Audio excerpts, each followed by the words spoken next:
নমস্কাৰ এই মুহূৰ্তত আহি পৰিছে ৰাজ্যখনৰ বাবে সন্ধিয়াৰ কেইবাটাও বিগ ব্ৰেকিং নিউজ। আজি 22 এপ্ৰিল অসমৰ লগতে ভাৰতৰ বিভিন্ন প্ৰান্তৰ পৰা এনেধৰণৰ খবৰসমূহ নিতৌ চাবৰ কাৰণে চেনেলটো ছাবস্ক্ৰাইব কৰি ভিডিঅ'টোত এটা লাইক কৰি দিব। এই মুহূৰ্তত জনাই আছো এটা ব্ৰেকিং নিউজ। ৱাকফ সংশোধনী আইনৰ পিছতে এইবাৰ UCC কাৰ্যকৰী কৰিব দেশৰ প্ৰধানমন্ত্ৰী নৰেন্দ্ৰ মোদীয়ে। ৱাকফ সংশোধনী আইনৰ পাছতে এইবাৰ UCC কাৰ্যকৰী কৰাৰ দিশে আগবাঢ়িছে কেন্দ্ৰীয় চৰকাৰ। উমৈহতীয়া দেৱানী বিধি আহি আছে। ৱাকফ সংশোধনী আইনৰ পিছত এইবাৰ UCC বলবৎ কৰিবলৈ সাজু এইবাৰ নৰেন্দ্ৰ মোদী চৰকাৰ। আজিৰ সন্ধিয়াৰ পৰৱৰ্তী আন এটা ডাঙৰ খবৰ হৈছে এইবাৰ খালী চকীৰ সন্মুখতে ভোট বিচাৰি ফুৰিছে বিজেপি অগপ প্ৰাৰ্থীয়ে। এই মুহূৰ্তত জনাই আছো ডাঙৰ খবৰ, এইবাৰ পলিটিকেল ডাঙৰ খবৰ। খালী চকীৰ সন্মুখতেই ভোট বিচাৰি ফুৰিছে এইবাৰ বিজেপি প্ৰাৰ্থীয়ে। বিজেপিৰ প্ৰতি যেন মোহ ভংগ হৈছে সাধাৰণ ৰাইজৰ। বিজেপি অগপৰ সভাত এইবাৰ নাই মানুহ, ছুপাৰ ফ্লপ এইবাৰ বিজেপি অগপৰ নিৰ্বাচনী সভাত পৰি থাকিল কেৱল মাত্ৰ কেইখনমান খালী চকী। খালী চকীৰ সন্মুখতেই নিৰ্বাচনী ভাষণ দিছে ষ্টাৰ কেম্পেইনাৰসকলে। নিৰ্বাচনী ৰণনংকা বজাইছে পিছে শুনিবলৈ কোনো মানুহ নাই। বৰপেটা জিলাৰ চেঙা সমষ্টিত শাসকীয় দলৰ অৱস্থা কাহিল হৈ পৰিছে। চেঙাৰ আলুপতি খাটিয়ামাৰী বজাৰত আয়োজিত নিৰ্বাচনী সভালৈ নাহিল কোনো ৰাইজ। উদাস মনেৰে ঘূৰি আহিছে প্ৰাৰ্থী আৰু ষ্টাৰ কেম্পেইনাৰসকল। আন এটা ডাঙৰ খবৰ হৈছে এইবাৰ গুৱাহাটী উচ্চ ন্যায়ালয় বোমাৰে উৰুৱাই দিয়াৰ ভাবুকি দিছে এইবাৰ দুৰ্বৃত্তই। গুৱাহাটী উচ্চ ন্যায়ালয়ত বোমাতংক বোমাৰে উৰুৱাই দিয়াৰ ভাবুকি দিছে। ইমেইল যোগে ভাবুকি দিয়া হৈছে। অচিনাক্ত একাউণ্টৰ পৰা গুৱাহাটী উচ্চ ন্যায়ালয়লৈ প্ৰেৰণ কৰা হৈছে এটা ইমেইল যোগে বোমাৰে উৰুৱাই দিয়াৰ ভাবুকি দিয়া হৈছে।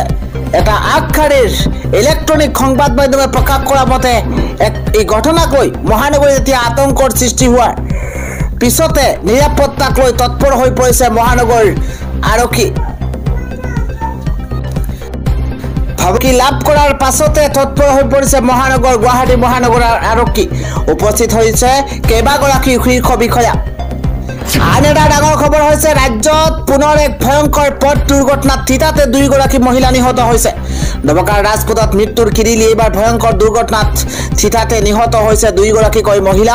যাত্ৰীবাহী আল্ট্ৰাবাছ আৰু এল্ট্ৰৰ মাজত মুখামুখি সংঘৰ্ষৰ ফলতেই 2গৰাকীকৈ মহিলাৰ মৃত্যু হৈছে। নৱকাৰ পৰা ডিফু অভিমুখে গৈ আছিল যাত্ৰীবাহী বাছখন।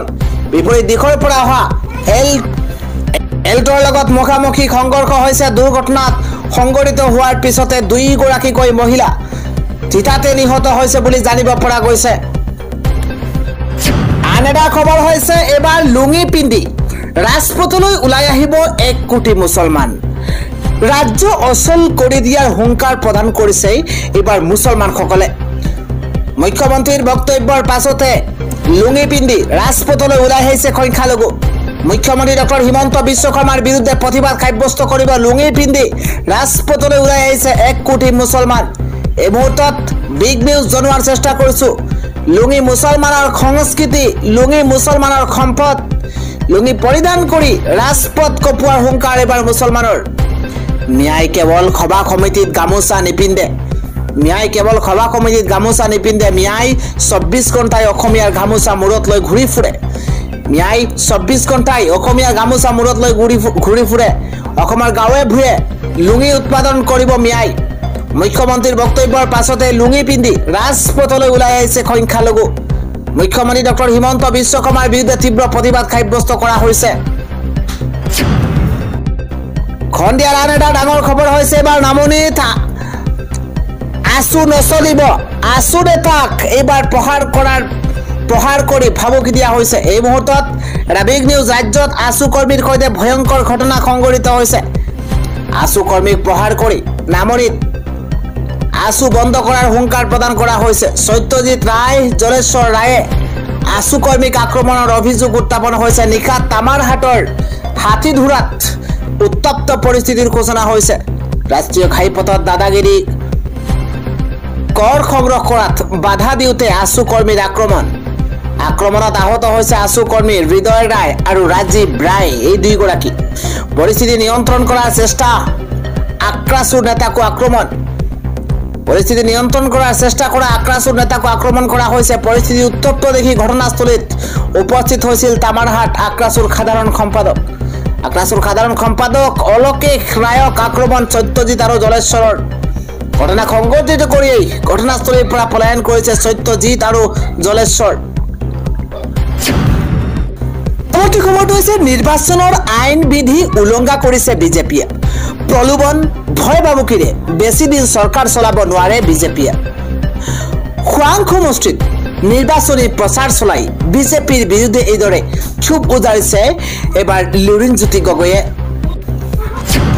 আজিৰ সন্ধিয়াৰ পৰৱৰ্তী ডাঙৰ খবৰ হৈছে অসমত লুঙিৰ কোনো প্ৰয়োজন নাই লুঙি পিন্ধা মানুহবোৰ বাংলাদেশলৈ গুচি যাওক এই মুহূৰ্তত এটা বিগ নিউজ জনোৱাৰ চেষ্টা কৰিছো লুঙি পিন্ধা মানুহবোৰ বাংলাদেশলৈ গুচি যোৱাৰ আহ্বান জনাইছে ৰাজ্যৰ মুখ্যমন্ত্ৰী ডক্টৰ হিমন্ত বিশ্ব শৰ্মাই অসমত লুঙিৰ কোনো প্ৰয়োজন নাই কংগ্ৰেছে লুঙিৰ বাদে অসমৰ ৰাইজক একোৱেই দিয়া নাই লুঙিক লৈ বিস্ফোৰক মন্তব্য কৰিছে ৰাজ্যৰ মুখ্যমন্ত্ৰী হিমন্ত বিশ্ব শৰ্মা আৰু তাৰ পিছতেই সংবাদ মাধ্যম সামাজিক মাধ্যমত এক প্ৰকাৰৰ আলোড়নৰ সৃষ্টি হৈছে কংগ্ৰেছ মানে ধুতি লুঙি খুটা আৰু আঠুৱা এইদৰে কটাক্ষ কৰিছে হিমন্ত বিশ্ব শৰ্মাই কৈছে যে কংগ্ৰেছ মানে ৰাস্তা ঘাট স্কুল কলেজ হস্পিটাল নহয় আজিকালি মহিলাই খুটা আঠুৱাৰ বাবে লাইন পাতিব নালাগে এতিয়া মহিলাসকলে কাৰো ওচৰত হাত নপতাকৈ 1250 পাই আছে এইদৰে ইটোৰ পিছত সিটো কটাক্ষ কৰিছে মুছলমানক সমাজক এইদৰে মুখ্যমন্ত্ৰী ডক্টৰ হিমন্ত বিশ্ব শৰ্মাই আজিৰ সন্ধিয়াৰ পৰৱৰ্তী ডাঙৰ খবৰ এবাৰ ভয়ংকৰ দুৰ্ঘটনাত পতিত হৈছে বিহুৱা দলৰ বাহন আঘাতপ্ৰাপ্ত হৈছে বিহুৱতী বিহুৰ আনন্দ উৎসাহৰ মাজতে হুঁচৰি দলৰ সৈতে ভয়ংকৰ ঘটনাত পতিত হৈছে হুঁচৰি দলৰ বাহন টিয়কত সংঘটিত হৈছে 11 নং শিয়ৰিত ভয়ংকৰ ঘটনা টিয়কত সংঘটিত ভয়ংকৰ দুৰ্ঘটনাত 9 জনকৈ বিহুৱতী গুৰুতৰভাৱে আঘাতপ্ৰাপ্ত হৈছে আহতসকলক নিখাই ভৰ্তি কৰোৱা হৈছে FRUত গুৰুতৰভাৱে আঘাতপ্ৰাপ্তসকলক উন্নত চিকিৎসাৰ বাবে যোৰহাট মেডিকেল কলেজ হস্পিটাললৈ প্ৰেৰণ কৰা হৈছে এই মুহূৰ্তত খন্দিয়াৰ আন এটা বিগ নিউজ জনোৱাৰ চেষ্টা কৰিছো এবাৰ মুখ্যমন্ত্ৰী ডক্টৰ হিমন্ত বিশ্ব শৰ্মাই লাখপতি বাইদেউ অৰুণোদয়ৰ পৰা আৰম্ভ কৰি ৰেচন কাৰ্ডৰ পৰা আৰম্ভ কৰি চৰকাৰী চাকৰি নিবনুৱালৈকে এটা দুটা নহয় 17টাকৈ বৃহৎ ঘোষণা কৰিছে তাৰ প্ৰতিটো ঘোষণা প্ৰতিটো তথ্য এই মুহূৰ্তত জনোৱাৰ চেষ্টা কৰিছো এই মুহূৰ্তত এটা ডাঙৰ খবৰ জনোৱাৰ চেষ্টা কৰিছো মুখ্যমন্ত্ৰীগৰাকীয়ে 17টা ঘোষণা কৰিছে তাৰে ভিতৰত প্ৰথমটো হৈছে আমি জনোৱাৰ চেষ্টা কৰিছো 17টা ঘোষণা কি শীঘ্ৰেই মহিলাসকলক দিয়া হ'ব মোবাইল ফোন প্ৰথমটো ঘোষণা ৰাজ্যৰ মুখ্যমন্ত্ৰী হিমন্ত বিশ্ব শৰ্মাৰ ৰেচনৰ পৰা চৰকাৰী চাকৰি নিবনুৱা লাখপতি বাইদেউলৈকে ভাল খবৰ 10,000 টকা লাভ কৰা উদ্যমিতা মহিলাৰ উদ্যমিতা আঁচনিৰ হিতাধিকাৰীক উদ্দেশ্যি মন্তব্য মুখ্যমন্ত্ৰীগৰাকীৰ মোবাইল দিয়াৰ প্ৰথম ঘোষণা কৰিছে মহিলাসকলক মোবাইল দিব মুখ্যমন্ত্ৰীগৰাকীয়ে পুনৰ ৰাজ্যত 40 লাখ মহিলাই পাব 1250 টকাকৈ তাৰ লগতে 40 লাখ মহিলাই পাব অৰুণোদয় আঁচনি পঞ্চায়ত নিৰ্বাচনৰ পাছতে 40 লাখ মহিলাই 1250 টকা পাব নৱেম্বৰত আকৌ ওলাব হাজাৰ চৰকাৰী চাকৰিক লৈ বৃহৎ ঘোষণা মুখ্যমন্ত্ৰী হিমন্ত বিশ্ব শৰ্মাৰ চৰকাৰী চাকৰিৰ বাবে কোনেও এটকা এটাও খৰচ কৰিব নালাগে বিনামূলীয়াকৈ পাব চাকৰি চৰকাৰী চাকৰিৰ বাবে কোনেও টকা খৰচ কৰিব নালাগে ইভেন তামোল পানৰ খৰচো দিব নালাগে কাকো বৰ্তমান সময়ত অসমত নৃত্য নাটিকাহে চলি আছে অহা বছৰ 2026ত চৰকাৰ গঠন কৰিলে আমি ফুল সিনেমা চলাই দিম 2026ত অসমৰ ইমানেই পৰিৱৰ্তন হ'ব সকলো আচৰিত হৈ যাব অসমৰ 2 লাখ লৰা ছোৱালীক 2 লাখকৈ টকা দিব হিমন্ত বিশ্ব শৰ্মা চৰকাৰে বেংকলৈ নোযোৱাকৈ ঘৰতে বহি পাব 2 লাখকৈ টকা যুৱক যুৱতীসকলক উদ্দেশ্য কৰি ধনৰাশি প্ৰদান কৰিব এখন মাত্ৰ ৰেচন কাৰ্ড থাকিলেহে লাভ কৰিব 5টাকৈ ডাঙৰ সুবিধা ৰেচন কাৰ্ড থকা 1 কোটিতকৈ অধিক লোকলৈ বৃহৎ ঘোষণা মুখ্যমন্ত্ৰীগৰাকীৰ এইদৰে 17টাকৈ বৃহৎ ঘোষণা কৰা পৰিলক্ষিত হৈছে পৰৱৰ্তী আন এটা পলিটিকেল ব্ৰেকিং নিউজ হৈছে আজি অখিল গগৈক এবাৰ অপেন চ্যালেঞ্জ দিছে ভূপেন বৰাই। ভূপেন বৰাই অখিল গগৈক চ্যালেঞ্জ দি কৈছে যে অখিল গগৈক 100 জন অখিল গগৈও হৰুৱাব নোৱাৰে কংগ্ৰেছক লৈ এবাৰ চ্যালেঞ্জ দিছে অখিল গগৈক ভূপেন বৰাই কৈছে 100 জন অখিল গগৈ একেলগে হলেও কংগ্ৰেছক হৰুৱাব নোৱাৰে। আজিৰ সন্ধিয়াৰ খবৰটোকৈ গুৰুত্বপূৰ্ণ খবৰ এবাৰ পিছুৱাই আহিল ইজৰাইলী সেনা বিষয়াৰ লগত খুকাবহ কাণ্ড সংঘটিত হৈছে। ভয়ংকৰ আক্ৰমণত কঁপি উঠিছে ইজৰাইল, পিছুৱাই আহিছে ইজৰাইলী সেনাৰ লগত সংঘটিত হৈছে খুকাবহ ঘটনা। এই মুহূৰ্তত ডাঙৰ খবৰ ইজৰাইলৰ সেনা বিষয়াক হত্যা হামাছৰ আক্ৰমণত আহত হৈছে কেইবাগৰাকীও ইজৰাইলী জোৱান। ইজৰাইলী সেনাৰ বাহনক লক্ষ্য কৰি ৰকেটেৰে উৰুৱাই দিছে ইজৰাইলী সেনাৰ টেংক। বিফল হৈছিল ইজৰাইলৰ এয়াৰ ডিফেন্স সিস্টেম।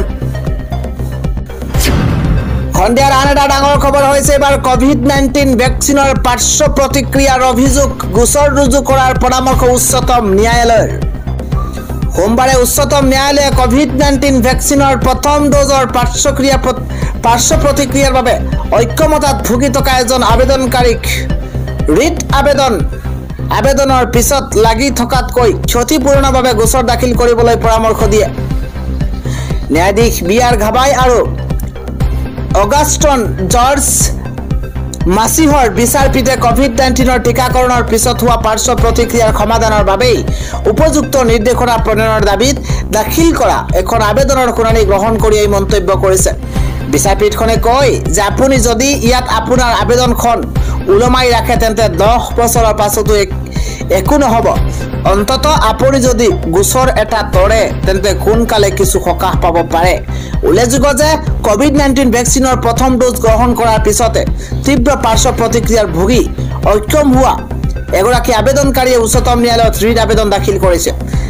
তেওঁ দাবী কৰে যে ভেকচিনৰ পাৰ্শ্বক্ৰিয়াই তেওঁৰ মানসিক আৰু জীৱনশৈলীত গভীৰ প্ৰভাৱ পেলাইছে। পৰৱৰ্তী খবৰটো হৈছে কংগ্ৰেছে ৰচনা কৰিছে অখিল গগৈৰ ৰাজনৈতিক কেৰিয়াৰ বৰবাদ কৰাৰ ষড়যন্ত্ৰ। এই দাবী কৰিছে ৰাইজৰ দলে। কংগ্ৰেছৰ ৰাজ্যিক নেতৃত্বৰ পৰা আৰম্ভ কৰি জিলা নেতৃত্ববৃন্দলৈকে সকলোৱে নিৰ্বাচনৰ সময়ত সংবাদমেল আয়োজন কৰি শাসকীয় বিজেপি দলক আক্ৰমণ কৰাৰ বিপৰীতে ৰাইজৰ দলক আক্ৰমণ কৰাৰ অভিযোগেৰে আজি ৰাইজৰ দলে এক সংবাদমেল সম্বোধন কৰিছে। সংবাদমেলত ৰাইজৰ দলৰ নেতৃত্বই কয় যে ৰাইজৰ দলৰ সভাপতি তথা কেন্দ্ৰীয় নেতৃত্বই বাৰম্বাৰ আহ্বান কৰি আহিছে যে 2026 বিধানসভা নিৰ্বাচনৰ প্ৰাক মুহূৰ্তত অনুষ্ঠিত হোৱা পঞ্চায়ত নিৰ্বাচনত সকলো বিজেপি বিৰোধী শক্তিয়ে এই নিৰ্বাচনত এজন প্ৰাৰ্থী আগবঢ়াব লাগে যাতে বিজেপিক পৰাভূত কৰি তৃণমূল পৰ্যায়লৈকে এটা ইতিবাচক বাৰ্তা লৈ যাব পাৰি। কিন্তু আশ্চৰ্যজনকভাৱে এই সীমিত সংখ্যক আসনত প্ৰতিদ্বন্দ্বিতা কৰা ৰাইজৰ দলৰ প্ৰাৰ্থীৰ বিৰুদ্ধে কংগ্ৰেছ দলে প্ৰাৰ্থী নিক্ষেপ কৰিছে। বিশেষকৈ শিৱসাগৰ বিধানসভা সমষ্টিৰ 6টা জিলা পৰিষদে কংগ্ৰেছ দলক মিত্ৰতাৰ বাবে বাৰম্বাৰ অনুৰোধ কৰাৰ পিছতো কংগ্ৰেছ দলে আটাইকেইটা জিলা পৰিষদতে প্ৰাৰ্থী প্ৰক্ষেপ কৰিলে।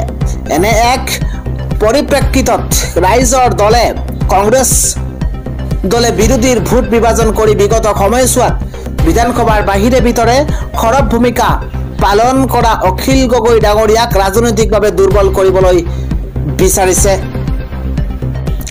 এই ক্ষেত্ৰত কংগ্ৰেছ দলৰ শিৱসাগৰ জিলা নেতৃত্বৰ পৰা আৰম্ভ কৰি স্থানীয় সাংসদ গৌৰৱ গগৈ আৰু শিৱসাগৰ জিলাক প্ৰতিনিধিত্ব কৰা জ্যেষ্ঠ বিধায়ক দেৱব্ৰত শইকীয়া ডাঙৰীয়াই বিৰোধী ঐক্যক বিধি পতালি দিয়াৰ অভিযোগ ৰাইজৰ দলে সংবাদমেলত উত্থাপন কৰিছে।